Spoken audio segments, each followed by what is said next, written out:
Hi hello అందరికీ నమస్తే welcome back to at the rate of life craft creations. ఈ వీడియోలో వచ్చేసి గిఫ్ట్ ర్యాపింగ్ ఎలా చేసుకోవాలో నేను చూపెడుతున్నాను.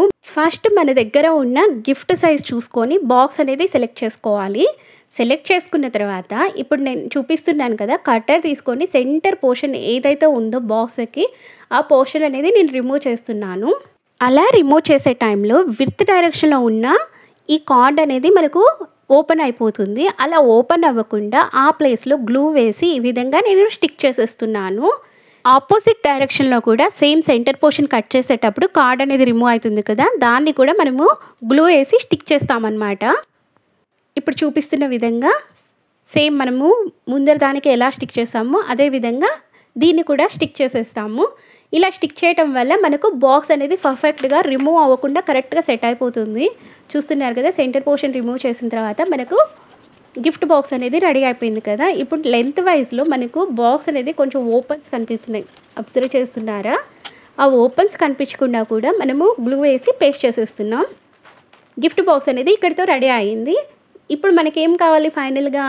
సో కవర్తో ఫినిషింగ్ చేయాలి. ఇలా కవర్తో ఫినిషింగ్ చేయాలన్నప్పుడు స్కేల్ తీసుకొని బాక్స్ ఉన్న సైజు కన్నా ఎక్స్ట్రా 2 ఇంచెస్ వదిలేసి కవర్ని ఈ విధంగా కట్ చేసుకుంటున్నాను.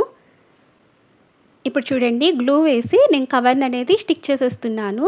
ఇక్కడ నా గిఫ్ట్ అనేది ట్రాన్స్పరెంట్గా కనిపించడానికి హైలైట్ లుక్ కోసం కవర్తో ర్యాప్ చేస్తున్నాను కదా. ఈ ప్లేస్లో మీరు ఇచ్చే గిఫ్ట్ని సర్ప్రైజ్గా ఇవ్వాలి అనుకుంటున్నట్టయితే కలర్వి గ్లిట్టర్ పేపర్స్ ఉంటాయి కదా, వాటితోటి ఫినిషింగ్ ఇచ్చేసి టోటల్గా కవర్ చేసేవచ్చు ఇదే ప్రాసెస్లో. ఇక్కడ చూడండి, ఎడ్జెస్ కూడా ఫుల్ ఫినిషింగ్ ఉండడానికి కవర్ని మనము స్లిట్ పెట్టేసుకొని ఎడ్జెస్లో స్లిట్ పెట్టేసుకొని నీట్గా ఫినిషింగ్ అనేది ఇస్తున్నామన్నమాట. వన్ సైడ్ అయితే కవర్ ప్యాకింగ్ ఫినిష్ అయింది కదా. ఇప్పుడు మనం ఏం చేస్తామంటే గిఫ్ట్ని సెంటర్లో పేస్ట్ చేసి దాన్ని డ్రై ఇచ్చేసిన తర్వాత ఫ్రంట్ కవర్ అనేది ఫినిషింగ్ ఇచ్చేసేయండి. ఇప్పుడు చూడండి ఏ విధంగా నేను పేస్ట్ చేశాను గిఫ్ట్ని అని చెప్పేసి. ఈ గిఫ్ట్ వీడియో కావాలన్నా ప్రీవియస్ వీడియోస్లో నేను అప్లోడ్ చేస్తున్నాను, ఎలా రంజాన్ గిఫ్ట్ ప్రిపేర్ చేసుకోవాలి అని చెప్పేసి. Go and watch it. ఇక్కడ చూస్తున్నారు కదా, గిఫ్ట్ అనేది డ్రై అయిన తర్వాత ఫ్రంట్ కవర్ అనేది మనము పేస్ట్ చేస్తున్నాం అన్నమాట. ఇక్కడ నేను టేప్ అనేది యూజ్ చేయలేదన్నమాట, ఫుల్ గ్లూ తోటే కవర్ని ఈ విధంగా పేస్ట్ చేసేస్తున్నాను. ఫుల్ వర్క్ చూడండి, ర్యాపింగ్ అనేది హైలైట్గా వచ్చిందనమాట. చూస్తున్నారు కదా, ఈ విధంగా మన ర్యాపింగ్ అనేది సింపుల్గా ఇంట్లో చేసుకోవచ్చు గిఫ్ట్ది. సడన్గా మనం ఫంక్షన్స్కి వెళ్ళాలంటే ఆ టైంలో ఇంట్లో ఉన్న ఐటమ్స్ని కొంతమంది ప్రెజెంట్ చేయడానికి ఇష్టపడతారు కదా. ఆ టైంలో అలాంటి వాళ్ళకి షాప్కి వెళ్ళి మళ్ళీ ర్యాపింగ్ చేసుకోవాలి అన్నంత టైం ఉండదు. సో సింపుల్గా మీరు ఇంట్లో ఈ విధంగా ర్యాప్ చేసుకొని గిఫ్ట్ ర్యాప్ చేసేసి మీరు ఇష్టమైన వాళ్ళకి ప్రెజెంట్ అనేది చేయొచ్చు అనమాట. ఎంత సింపుల్గా ఫినిష్ అయిందో కదా. సో ఫైనల్గా మనం ఏం చేస్తామంటే ఇది రంజాన్ గిఫ్ట్ కదా, సో అందుకని గ్రీన్ ఫోమ్ షీట్ తీసుకొని నేను ఫినిషింగ్ ఇచ్చానమాట.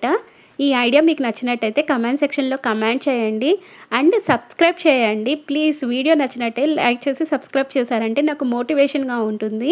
ఫర్దర్గా మీకు మంచి మంచి వీడియోస్ అనేది నేను అప్లోడ్ చేయడానికి మంచి కాంప్లిమెంట్స్ లాగా ఉంటుంది. ప్లీజ్ వీడియో నచ్చినట్టయితే subscribe to my channel and like చేయండి, కామెంట్ చేయండి ఎలా వచ్చింది గిఫ్ట్ అని. జస్ట్ ఇక్కడ మీ ఐడియా కోసం చూపిస్తున్నాను. గిఫ్ట్ ర్యాప్ చేసిన తర్వాత మన గిఫ్ట్ అనేది ఎలా షేక్ చేసినా ఎట్లా చేసినా కూడా అది మూవ్ అవ్వకుండా బ్రేకులు అవ్వకుండా ఎంత ప్రాపర్గా ఉంటుందా అని చెప్పేసి. సో ఫైనల్గా ఇక్కడితో మన గిఫ్ట్ ర్యాపింగ్ అనేది ఫినిష్ అయిపోయింది.